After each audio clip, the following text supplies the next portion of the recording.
അങ്ങനെ വി.ഡി. സതീശൻ കേരളത്തിൻ്റെ അടുത്ത മുഖ്യമന്ത്രിയായിട്ട് തിങ്കളാഴ്ച പ്രതിജ്ഞ ചെയ്ത് അധികാരമേൽക്കും എന്ന് ഇതിനോടകം നമ്മൾ അറിഞ്ഞു കഴിഞ്ഞു. ഇനി ഈ ഇലക്ഷൻ്റെ ഇതുകളും അത് ഇലക്ഷൻ കഴിഞ്ഞിട്ട് 102 സീറ്റുമായിട്ട് UDF ഐക്യജനാധിപത്യ മുന്നണി അധികാരത്തിൽ വരുന്ന ഈ സാഹചര്യത്തിൽ കോൺഗ്രസിൻ്റെ CLP ലീഡർ അവരാണ് മുഖ്യമന്ത്രിയെ തീരുമാനിക്കുന്ന ആ ഒരു സ്ഥാനം. അവിടെ 3 ആൾക്കാർ വരുന്നു: രമേശ് ചെന്നിത്തല, വി.ഡി. സതീശൻ, KC വേണുഗോപാൽ. അവിടെ എന്തൊക്കെയാണ് സംഭവിച്ചത് നമുക്കറിയാം. ഒരു കഴിഞ്ഞ ഉമ്മൻചാണ്ടി ഭരണകാലത്ത് സുകുമാരൻ നായർ പ്രസംഗത്തിൽ ഒരു നായർക്ക് തന്നെ താക്കോൽ സ്ഥാനം വേണം എന്നുള്ളതിനെക്കുറിച്ചുള്ള പ്രസംഗങ്ങളൊക്കെ നമ്മുടെ ഓർമ്മയിൽ നിലകൊള്ളുന്നതാണ്. അതിനുശേഷം ഒരു പക്ഷേ KCക്കും ആ ഒരു സപ്പോർട്ട് കിട്ടുമായിരിക്കാം. എന്നാൽ വി.ഡി. സതീശൻ എന്ന വ്യക്തിക്ക് ഇവിടെ വെള്ളപ്പള്ളി സതീശന് പണ്ടേ രമേശ് ചെന്നിത്തല അല്ലെങ്കിൽ KC ആയിട്ട് അടുപ്പില്ലായിരുന്നെങ്കിലും ഇപ്പോൾ വി.ഡി. സതീശനോടുള്ള വിരോധം, കാരണം വി.ഡി. സതീശൻ അവരുടെ അടുത്തൊന്നും പോയി കാല് തൊട്ട് വന്ദിക്കാത്തതുകൊണ്ടുള്ള ഒരു വിരോധം അവരുടെ രണ്ടാളുടെയും ഉള്ളിലുണ്ട്. ഇവർ രണ്ടാൾക്കാരും ഒന്ന് ഈഴവ സമൂഹത്തിനെ പ്രതിനിധീകരിക്കുന്നു, 2 നായർ സമുദായത്തെ പ്രതിനിധീകരിക്കുന്നു. 2 കൂട്ടരും സമുദായങ്ങൾക്ക് വേണ്ടി ഒന്നും ചെയ്യാത്തവരാണ്. തന്നെയല്ല, ജനാധിപത്യ പ്രക്രിയയിൽ ജനങ്ങൾക്കിടയിൽ ഇറങ്ങിച്ചെന്ന് വോട്ട് വാങ്ങി ജയിക്കാനുള്ള കഴിവുണ്ടോ സുകുമാരനും നടേശനും? അവിടെയാണ് കാര്യങ്ങളുടെ കിടപ്പ്. ഇവർക്ക് എന്തോ ചെറിയൊരു പിന്തുണയുള്ളത് കൊണ്ട് എല്ലാവരും അവരുടെ കാല് തിണ്ണ നിരങ്ങാനാണ് വാക്കാണ് ഇപ്പം എല്ലാവരും പൊതുവെ ഉപയോഗിക്കുന്നത്. തിണ്ണ നിരങ്ങി ശീലമുള്ളത് കൊണ്ട് രഹസ്യമായിട്ടും തിണ്ണ നിരങ്ങുന്നവരുണ്ട്, പരസ്യമായിട്ടും തിണ്ണ നിരങ്ങുന്നവരുണ്ട്. സതീശൻ അതിന് പോവാറില്ല. അപ്പോൾ സ്വാഭാവികമായിട്ടും അവർക്കൊരു ഭയങ്കര സുകുമാരൻ നായർക്കൊക്കെ ഭയങ്കരമായിട്ട് വിദ്വേഷമുണ്ട്. ഒരു മാടമ്പി എന്ന സിനിമ നിർമ്മിച്ച പോലെ നമ്മുടെ ഉണ്ണികൃഷ്ണൻ അദ്ദേഹം പല സിനിമയിലും അതുപോലെ അദ്ദേഹത്തിൻ്റെ ഉള്ളിലുള്ള കഥ എഴുതിയെടുക്കാറുണ്ട്.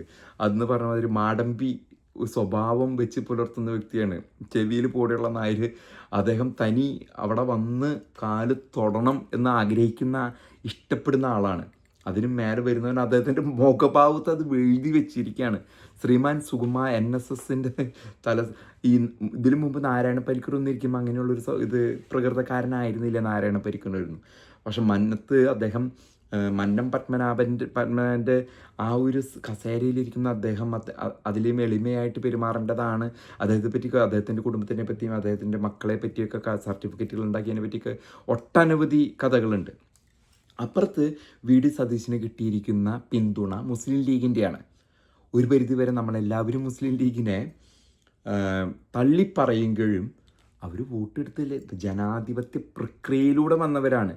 അപ്പോൾ നമ്മൾ എന്ത് പറഞ്ഞിട്ടും കാര്യമില്ല. അധികാരം ജനാധിപത്യത്തിൽ ജനങ്ങൾ വോട്ട് ചെയ്യുന്ന ഇത് ഒരു പക്ഷേ എനിക്കിഷ്ടമല്ല. കാരണം അവിടെ മുസ്ലിമിൻ്റെ ഈ ഒരു ധ്രുവീകരണം അല്ലെങ്കിൽ ഇസ്ലാമിക വോട്ടുകളുടെ ഒരു കൂട്ടം വന്നിട്ട് അവർ ഒരു യാന്ത്രികമായിട്ട് വിജയത്താണെന്നാണ് ഞാൻ വിശ്വസിക്കുന്നത്, ജനാധിപത്യമാണെങ്കിൽ പോലും. പക്ഷേ മുസ്ലിം ലീഗ് ജനാധിപത്യത്തിൽ കൂടെ വരുമ്പോൾ ഇപ്പുറത്തൊരു നായരും ഒരു ഈഴവനും ഇരുന്ന് ഞങ്ങളുടെ ഇഷ്ടപ്രകാരം ഞങ്ങളുടെ കള്ള് കച്ചവടം, ഞങ്ങളുടെ കച്ചവടങ്ങൾ, ഞങ്ങൾ വോട്ടിന് നിൽക്കില്ല, ഇലക്ഷന് നിൽക്കില്ല, ഞങ്ങൾക്ക് അതിനൊന്നും വേണ്ട, ഞങ്ങൾ പക്ഷേ ഈ മറ്റേ ബോംബെയിലൊക്കെ പറയുന്ന മാതിരി പണ്ട് ബാൽ താക്കറെ ഇരുന്നിട്ട് വോട്ടും ഇതൊന്നും വേണ്ട, പക്ഷെ ഞാൻ പ്രസംഗം നടത്തി ജയിക്കും, വോട്ട് നേടി ജയിക്കുന്നവനും പ്രസംഗം നടത്തി അതല്ലെങ്കിൽ ആൾക്കാരെ അങ്ങനെ ഒരു സമുദായത്തെ ഹൈജാക്ക് ചെയ്ത് വെക്കുന്നവനുമായിട്ട് ഇത് ഈഴവ സമുദായത്തിന് എന്തെങ്കിലും ഗുണം ചെയ്യുന്ന രീതിയിലാണെങ്കിൽ നമുക്ക് കുഴപ്പമില്ല. പക്ഷെ വെള്ളപ്പള്ളി നടേശനൊന്നും ഈഴവ സമുദായത്തിന് വേണ്ടിയൊന്നും അവിടത്തിലൊക്കെ ഒട്ടനവധി കണ്ടമാനം ജനങ്ങൾ ഇങ്ങനെ ദുരിതം അനുഭവിക്കുന്നവരുണ്ട്. ഇസ്ലാമിക തീവ്രവാദത്തെയും ഇസ്ലാമിക ഫണ്ടമെൻ്റലിസത്തെയും തടഞ്ഞു നിർത്തേണ്ടത് അത്യാവശ്യം തന്നെയാണ്. ഞാൻ അതിനെ ഇത് പറയല്ല. പക്ഷെ അതിന് വേണ്ടി നിൽക്കേണ്ടത് സുകുമാരനും നടേശനും നിന്നിട്ട് കാര്യമില്ല. കാരണം അവർ ഇത്ര നാൾ വരെ പിണറായി ഒന്ന് കണ്ണുരുട്ടി കാണിച്ചപ്പോൾ പേടിച്ച് LDF നിന്നവരാണ്. ഇപ്പോൾ UDF വന്ന് പറയേണ്ട ആവശ്യം പോലും ഇല്ല. സതീശൻ അവർക്ക് ചിലപ്പോൾ പണി കൊടുത്താൽ നമ്മൾ അതിനെ അത്ഭുതമായിട്ട് കണക്കാക്കാൻ പറ്റില്ല. അപ്പോൾ ഈ 2 വാർത്തകളാണ് ഇപ്പോൾ സതീശൻ ജയിച്ചതിന് ശേഷം വരുന്നത്. കാരണം സതീശൻ പവർ കാണിച്ചു. മുസ്ലിം ലീഗ് ജയിച്ചിരിക്കുന്ന പാർട്ടിയാണ്, അവരുടെ 22 MLA-മാരുണ്ട്, അത് ആവശ്യമുണ്ട്. അപ്പോൾ ജനാധിപത്യത്തെ സംബന്ധിച്ചിടത്തോളം അതാണ് ആവശ്യം. അപ്പോൾ ഈ താക്കോൽ സ്ഥാനത്ത് രമേശ് ചെന്നിത്തലയെ കൊണ്ടുവരാനായിട്ട് സുകുമാരൻ നായർക്ക് ആഗ്രഹം ഉണ്ടായിരുന്നു. അതിലും ഈഴവനായ വെള്ളോപ്പള്ളി നടേശനും ഇപ്പോൾ സതീശനെ മാറ്റി നിർത്താൻ വേണമെങ്കിൽ രമേശ് ചെന്നിത്തലയെ പിന്തുണയ്ക്കാം എന്നുള്ളൊരു നിലപാടും ഉണ്ടായിരുന്നു. പക്ഷെ രണ്ടും കാര്യമില്ലാത്ത രീതിയിൽ ഈവൻ നമ്മുടെ രാഹുൽ ഗാന്ധി പപ്പു മോന് പോലും ആഗ്രഹമുണ്ടെങ്കിലും മാറ്റാൻ പറ്റാത്ത ഒരു വിജയമാണ് 62 വയസ്സുകാരനായ VD സതീശൻ നേടിയെടുത്തിരിക്കുന്നത്. ഇതിൽ ഇപ്പോൾ നമ്മൾ ആ താക്കോൽ സ്ഥാനം ഈ ചെന്നിത്തലയ്ക്ക് കിട്ടിയ പണി, ചെന്നിത്തല അതേ ഇതിൽ പാണക്കാട് പോയി ചെയ്തിരുന്നെങ്കിൽ ഗുണം ചെയ്തേനെ. ചെന്നിത്തലയ്ക്ക് പറ്റിയ പണി എന്ന് വെച്ചാൽ താക്കോലില്ലാത്ത സുകുമാരൻ നായരും ഒരു താക്കോലും ഇല്ലാത്ത നടേശനും കൂടി താക്കോൽ സ്ഥാനത്തിന് വേണ്ടി ചെന്നിത്തലേനെ ഉന്തിയാൽ എത്ര MLA ഉണ്ട്? ഒറ്റ MLA ഇല്ല. ജയിക്കണമെന്ന് പറഞ്ഞാൽ അവർ തോൽപ്പിക്കും. ജനങ്ങൾ നടേശനോ സുകുമാരനോ ആരെങ്കിലും ജയിപ്പിക്കണമെന്ന് പറഞ്ഞാൽ അന്ന് തോൽപ്പിച്ചിരിക്കും. ഇതാണ് NSSൻ്റെയും SNDPയുടെയും ഇന്നത്തെ സ്ഥിതി. അപ്പോൾ ഈ വിജയത്തിൽ ഇങ്ങനെ ഒരു കാര്യം കൂടിയും താക്കോൽ സ്ഥാനത്തിന് വേണ്ടി ചെന്നിത്തലയ്ക്ക് അറിയാം, ചെന്നിത്തലയുടെ താനിരിക്കേണ്ടടുത്ത് എവിടെ ഇരിക്കണം എന്നുള്ളത് അറിയുന്ന ഒരു വ്യക്തിത്വമാണ് ശ്രീമാൻ ചെന്നിത്തല. ഒരു പിണക്കം, അതായത് സീനിയറാണ്, 70 വയസ്സായി, 26 വയസ്സിൽ ഇവർ KC-യെക്കാളും VD-യെക്കാളും സീനിയറാണ്. പക്ഷെ ഒരു പിണക്കം, ഒരു ഗുരുവായൂർ പോക്ക് അതിൽ അവസാനിപ്പിച്ചു.